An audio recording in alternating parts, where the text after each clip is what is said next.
Este año es también el año del centenario de la muerte del Inca Garcilaso, el primer autor hispanoamericano. Descendiente de una princesa inca y un capitán español, el Inca Garcilaso escribió el primer documento imparcial y bien informado de lo ocurrido en Indias, como entonces se denominaba América.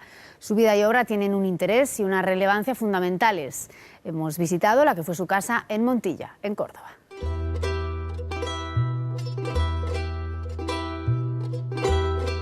El Inca Garcilaso fue un mestizo en el pleno sentido de la palabra. Fue un mestizo biológico, hijo de un capitán español, Sebastián Garcilaso de la Vega, un capitán extremeño, que participa dentro de lo que son el periodo de conquista de Perú, aunque él llega un poco más tarde, y de una ñusta, de una princesa inca, Chimpu Oglio.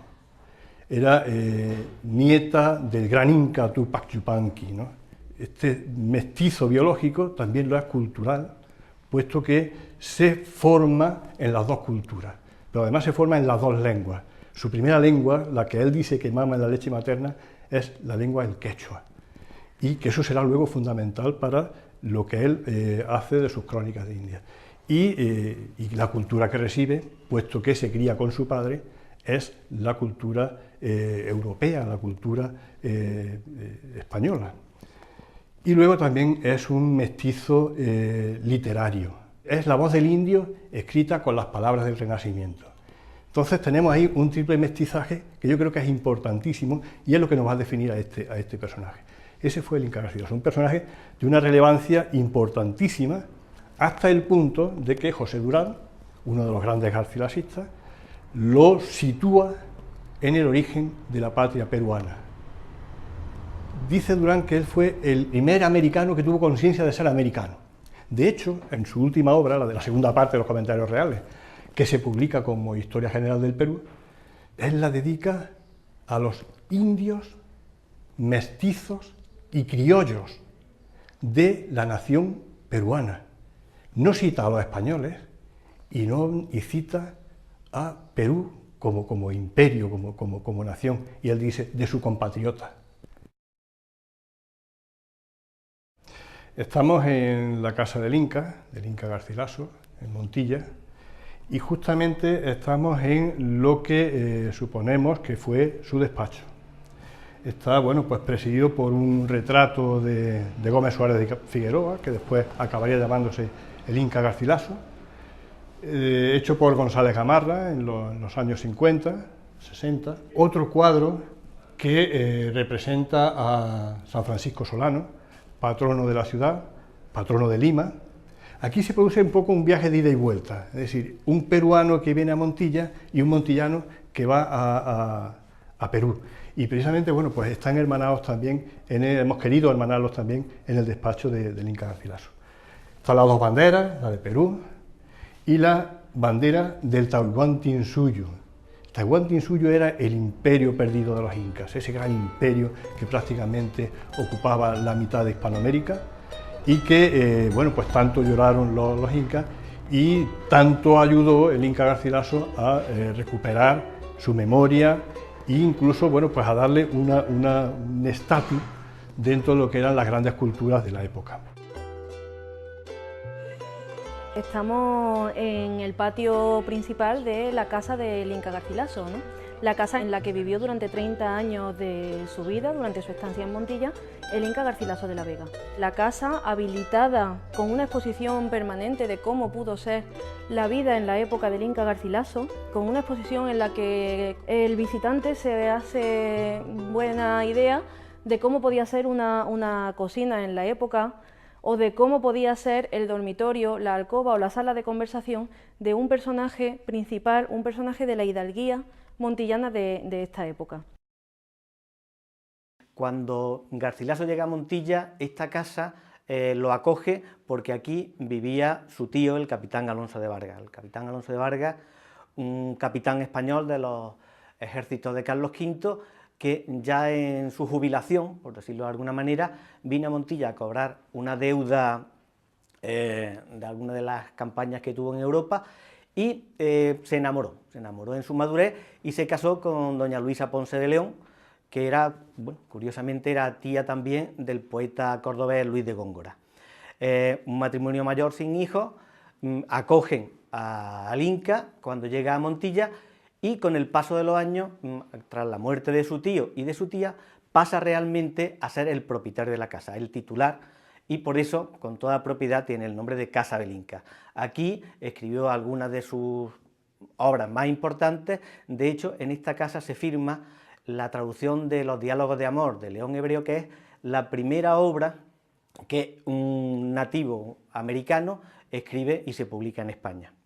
En su infancia, por ejemplo, bueno, pues asiste al cañoneo de su casa por las huestes de Gonzalo Pizarro y vive lo que es el sentirse aislado, sin poder salir. El padre estaba fuera y se queda solo con su madre, con sus parientes maternos, que eran los que le llevaban comida y agua, porque estaba cercada a la casa y no podía ni salir, ni podían acceder nadie a la casa.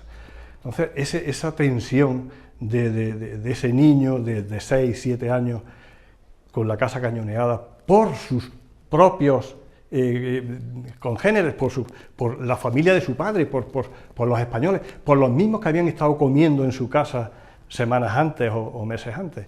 Eso tuvo que ser un trauma importante para este hombre, lo mismo que lo fue la separación del capitán Garcilaso y la princesa Inca. Es curioso, esto yo creo que también influye mucho en por qué escribe. Él va al Consejo de Indias a Madrid y, bueno, pues presenta documentación, presenta testigos, y Lope García de Castro, que era el presidente del Consejo, que después sería gobernador de Perú, le dice: tu padre fue traidor, porque así lo atestiguan los libros y lo que está escrito no puede negarse. Claro, el Inca dice: ¿cómo que lo que está escrito no puede negarse? El valor de la palabra escrita frente al valor de la palabra hablada, ¿no? ¿Cómo que no puede negarse si los que están escribiendo esto, muchos ni siquiera han estado en América? Entonces yo creo que ese fue también uno de los resortes que le dicen: claro que sí, yo voy a corregir lo que está escrito ahí. Y se dedica una parte de su vida precisamente a corregir eso. Cualquier hispanoamericano en general y peruanos en particular es un honor estar en un lugar como este, porque estamos en la casa del Inca Garcilaso de Montilla y a la vera del retrato de don Raúl Porras Barrenechea, diplomático e historiador peruano que descubrió que esta fue la casa del Inca. Hablar de la casa del Inca no es necesariamente hablar del Cusco. Sabemos que el Inca nace en el Cusco, pero donde vivió, donde fue feliz, donde escribió sus libros, probablemente a donde quería regresar cada vez que se ausentaba, era a esta casa de Montilla. En esta casa escribe la Florida del Inca, probablemente comienza a escribir los comentarios reales. El Inca Garcilaso fue un autor tardío porque sus obras se publican ya en el siglo XVII. Él llega a España con 20 años recién cumplidos y durante más de 40 años se dedicó a leer, a traducir y a escribir, y apenas en los últimos 10 años de su vida pudo contemplar al menos sus 2 primeros libros impresos y publicados. Para todos los hispanohablantes, el Inca es, junto a Cervantes y junto a William Shakespeare, 3 autores que en este año 2016 celebramos los 400 años de sus fallecimientos, son los 3 grandes autores que cifran los 3 mundos, las 3 culturas de América, del mundo anglosajón, del mundo hispánico. Los 3, probablemente junto con el francés Montaigne, fueron los grandes humanistas de su tiempo. Y es importante saber que la lengua española fue lo que le permitió al Inca estar a la altura de estos grandes autores. Su origen cusqueño, su origen americano, permite que todo ese nuevo mundo forme parte también, junto con estos autores, de lo que entendemos como la cultura occidental, la cultura que hasta hoy en día es la cultura que ha permitido el mayor progreso y avance de la humanidad a lo largo de los últimos 500 años. Hemos venido porque estamos celebrando el 400 aniversario de la muerte del Inca Garcilaso, por eso hemos pasado por Montilla en una edición muy especial para la ruta BBVA, que antes se llamaba Ruta Quetzal, porque nuestros expedicionarios, en este caso 200 chicos de 18 países, que incluyen España y toda América y Estados Unidos, pues han venido a celebrar y a conmemorar un año muy especial, como digo, el 2016, porque se conmemora, además del 400 aniversario de la muerte de Inca Garcilaso, el 400 aniversario de la muerte de Cervantes y el 500 aniversario de la muerte de Fernando el Católico. Y ahora estamos aquí en Montilla, pues conmemorando la muerte del Inca, que es una figura importantísima y que de hecho a mi padre, a Miguel de Alcuadas Acedo, pues siempre le ha traído mucho porque relaciona la historia indudablemente de España con América y, como él decía, es importantísimo conocer España, pero a través de América y viceversa, ¿no? Indudablemente hay un antes y un después en la vida de los ruteros. Nosotros hemos seguido muy de cerca porque sus testimonios nos los dirigen, nos escriben, nos dicen en qué medida les ha cambiado. Creemos y creíamos que con 16, 17 años y ahora con 18, 19, pues están en un momento de su vida que se les despiertan vocaciones a partir de lo que ellos vivan. Entonces, en la ruta viven unas experiencias únicas, o sea, hay un intercambio cultural muy grande y muy interesante entre españoles y americanos, entre chicos de cualquier país de Iberoamérica, Colombia, Ecuador, Perú, pues que conocen a lo mejor a un extremeño, a un andaluz o a un catalán. Entonces ese intercambio, ellos viven una experiencia que es única. Para ellos es la aventura de conocer, la aventura de saber qué es lo que quieren y cómo hacerlo de la mejor manera.